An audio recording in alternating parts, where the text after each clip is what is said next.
अगर आपकी skin oily and acne prone है और आप इसका कोई परमानेंट सोल्यूशन चाहते हैं, तो टू बी ऑनेस्ट इसका कोई परमानेंट सोल्यूशन नहीं है, लेकिन आज की वीडियो में मैं आपको बहुत इंपॉर्टेंट टिप्स बताने वाली हूँ जो आपके लिए बहुत हेल्पफुल है। Number 1, frequent face wash. Like दिन में 3 दफ़ा तकरीबन आप फेस वॉश करें, और किसी भी एक्सरसाइज या एक्सर्शन के बाद, एक्टिविटी के बाद तो ज़रूर ही करें।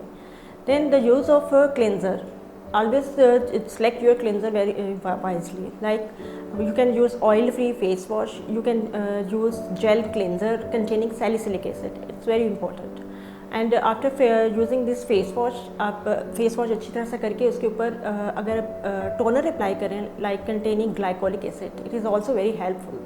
Afterward, you can use in females you can use water-based cosmetic, but not oil-based, and water-based sun block like Spectra Matte.